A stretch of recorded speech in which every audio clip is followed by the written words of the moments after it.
হরে কৃষ্ণ, রাধে রাধে। তো আমি দুপুরবেলা চলে আসলাম সুমিতার বাড়িতে। আজকে বিয়ের পরের দিন, তো আজকে বিদায় দিন। তো আমি দুপুরে চলে আসছি, পূজা মধু তারপরে আসলো। তো আমরা সবাই আসার পরে আমরা খেতে বসে গেলাম সবাই একসাথে। সুস্মিতা, মানসী, পূজা, আমি, মধু, ওদিকে দাদা, সিদ্ধার্থ, সুমিতা আর একটা বৌদি। তো আমরা সবাই লাঞ্চ করতে বসে গেছি। দেখতে দেখতে বিকেলও হয়ে যাবে, বিদায় সময়ও হয়ে যাবে।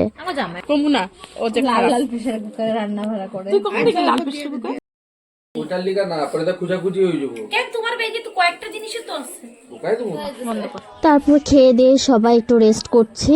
সবাই একসাথে একই বিছানার উপরে উঠে বসে পড়লাম, বসে সবাই গল্প করছি। সন্ধ্যা মামিও চলে আসছে, সন্ধ্যা হয়ে গেলে সুমিতাকে আবার রেডি করাতে হবে।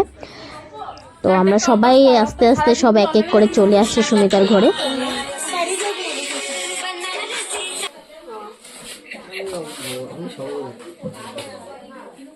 আরে জিতবো কেন? আংটি লুকাইছি সালা মাটি কাদাতে, আমি বড় হয়েছি। আংটি লুকাইলে পাইবো তো না মামা, এরকম জায়গাতে লুকাইছি আংটিয়ে পাইনি।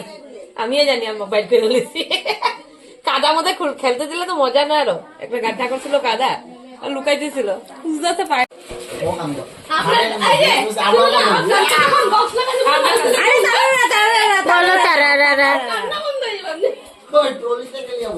আমি হেয়ার স্প্রে আনি রেগুলার।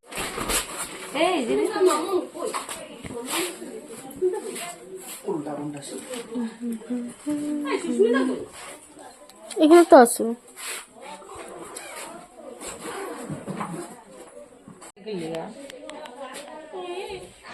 সুমিতা অনেক মনটা উদাস করে রেখেছে, মনটা অনেক খারাপ। খারাপ লাগারই কথা, মানে এটা এরকম একটা মুহূর্ত যে মুহূর্ত থেকে মানে প্রত্যেকটা মেয়েদেরই পার করতে হয়। তো এখন আস্তে আস্তে রেডি করতে ওকে নিয়ে যাব।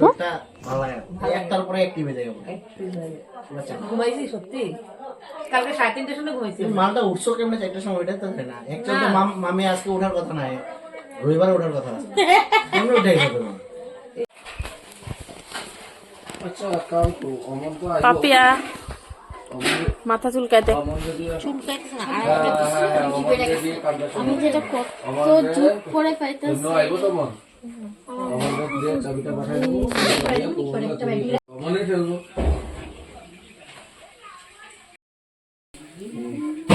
ছি, আমার কি কোনো ইচ্ছে করতেছে। আমি ওই গাড়িতে আই র পাপিয়া বলে সব কিন্তু পাপিয়ার উপরে। ইস রাম, আমি কইতে গেছিলাম আমি সহ্য করে লইছি। আমিও চিল্লাইছিলাম, আমার এমনি করে 4-5 এত সুন্দর মেয়েটা কে রে? হ্যাঁ তো খুব সুন্দর না? তো সুন্দর মেয়েটা কি? বহুত ও মাই গড, ও কইছে তো তোরে আর চুলা না তো চুহা সুমিতাকে রেডি করানো শুরু হয়ে গেল। তো এখানে অলমোস্ট শাড়ি পরা হয়ে গেছে, এখন হেয়ার স্টাইলটা করা হবে।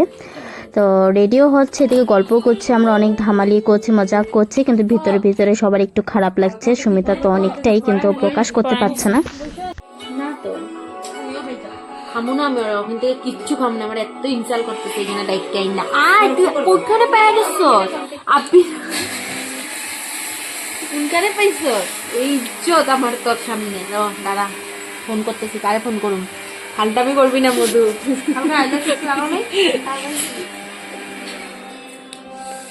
যাইতেছে আমাদের সুমি রণযুদ্ধে, জয় হোক, বিজয়ী হোক,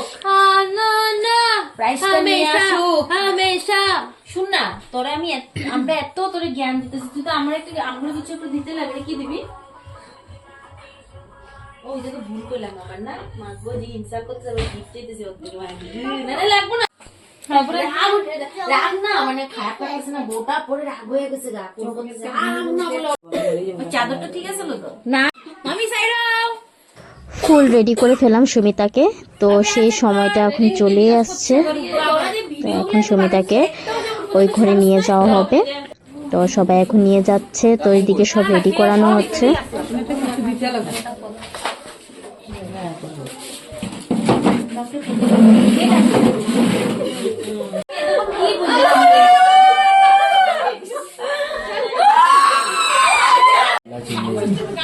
সেই সময়টা আর ভালো লাগছে না। এই সময়টা যে কেমন একটা সময়, সবটা মানে বুঝতে না পারার মতন, কি বলবো আমি নিজে বলতে পারছি না।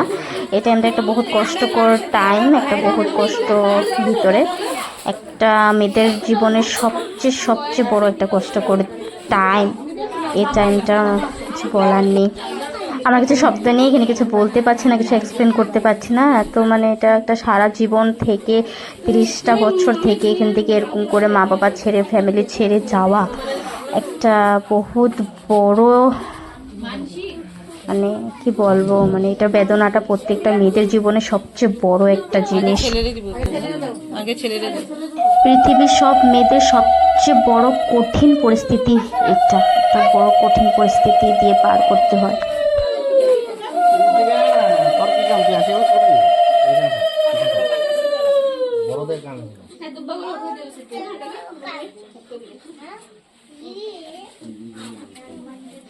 মাসি গপু ভাইরে রেডি করছে?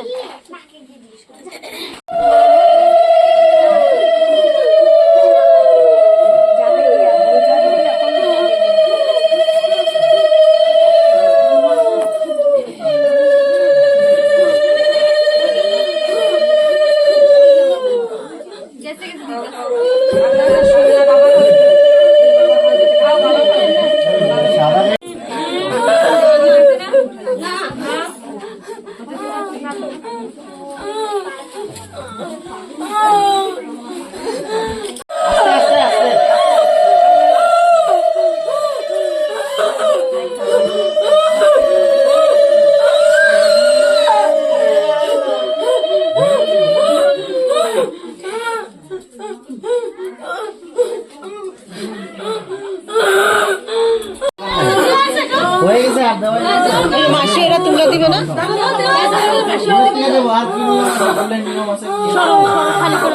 মাসি দিবে না?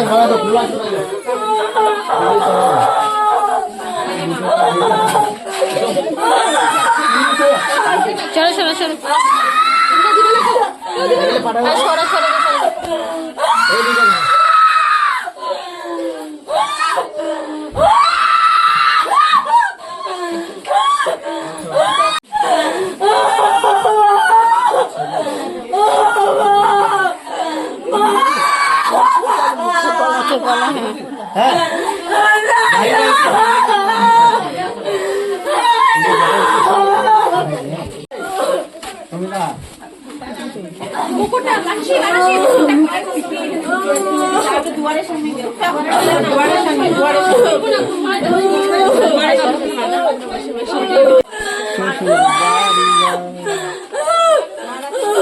সিদ্ধার্থ এসে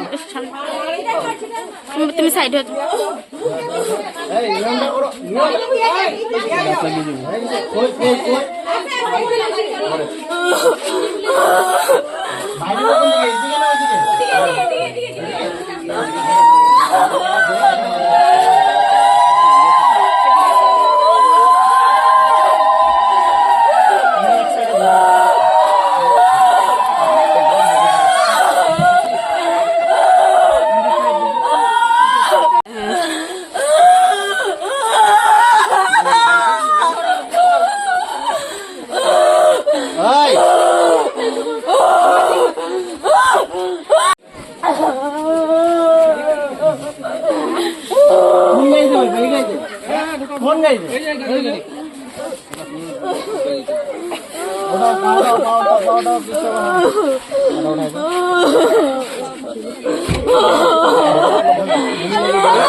আজকের বিদায় ব্লগটা আমি এখানেই শেষ করছি, আবার নতুন একটা ব্লগ নিয়ে চলে আসব। তো এখানেই শেষ করলাম। হরে কৃষ্ণ, রাধে রাধে।